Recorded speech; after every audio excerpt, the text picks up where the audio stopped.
Pour la mesure Fostak sur du Digesta, il faut s'assurer d'avoir une sonde pH au préalable étalonnée, ainsi que suffisamment d'acide dans la bouteille d'acide sulfurique.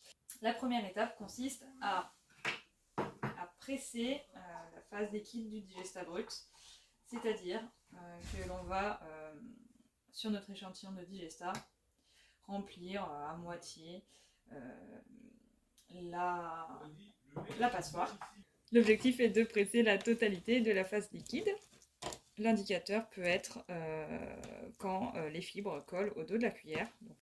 La deuxième étape consiste à aller prélever 5 ml de ce Digesta liquide. On prélève.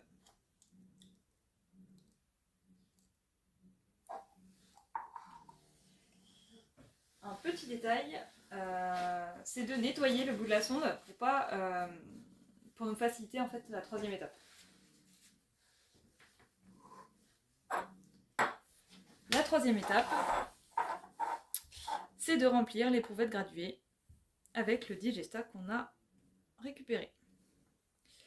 Et là, ce qui va être le plus compliqué, c'est de ne pas mettre de Digesta sur les rebords de la seringue.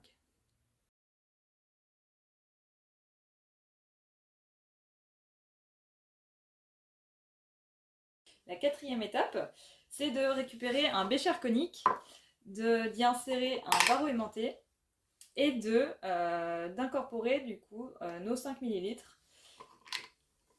Donc on verse le contenu de notre éprouvette.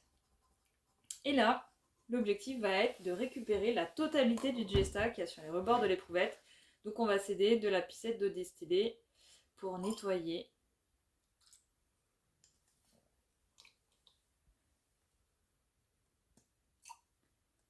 l'éprouvette jusqu'à ce qu'il y ait de l'eau claire, totalement claire, qui sorte. Donc voilà, ça peut prendre un peu de temps. Donc quand on a fini, on va nettoyer les rebords au cas où on ait mis du Digesta sur les rebords du bécher, et on va compléter à l'eau distillée jusqu'à la marque conique du bécher. Donc pour analyser notre échantillon, on va tout d'abord enlever la protection de la sonde, la protection noire, la protection de la sonde également. On va rincer à l'eau distillée la sonde.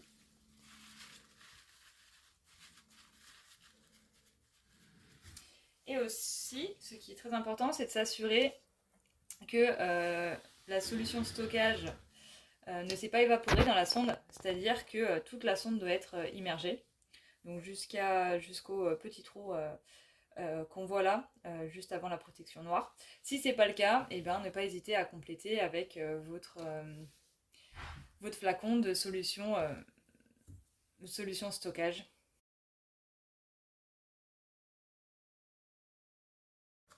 On peut fixer le bécher dans les oreillettes. On s'assure que le tuyau d'acide plonge bien dans le bécher.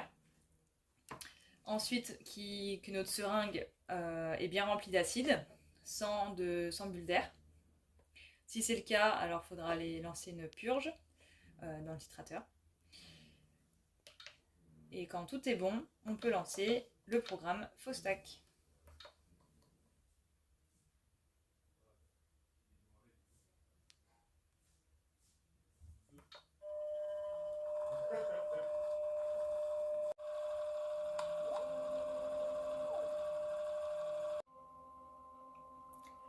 Donc là, nous avons les résultats qui s'affichent. Donc en premier lieu, le TAC, donc le pouvoir tampon, exprimé en milligrammes par litre. Ensuite, ce qui va nous intéresser, c'est le FOS, pareil, en milligrammes par litre. Et du coup, le rapport de ces deux grandeurs, le FOS-TAC. Donc, on peut quitter à ce moment-là le programme, à savoir que les mesures sont enregistrées sur l'appareil. Donc, si vous n'avez pas eu le temps de les noter ou de les prendre en photo, il n'y a pas de souci, vous pouvez aller les récupérer dans Log données. Dernière étape, le nettoyage. Donc ce qu'il faut faire attention, c'est le barreau aimanté, pas le mettre à l'évier, donc on peut le récupérer avec la baguette aimantée. Hop. Et ensuite, bien sûr, c'est d'éviter que la sonde soit à l'air libre quand elle n'est pas en analyse. Et donc c'est la rincer. Et vite.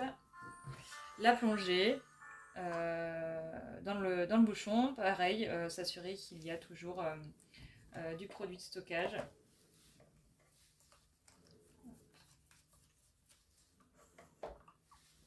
On remet le cache-noir au-dessus pour boucher le trou, pour pas que le produit s'évapore. On atteint l'appareil, on rince les petits ustensiles et c'est terminé.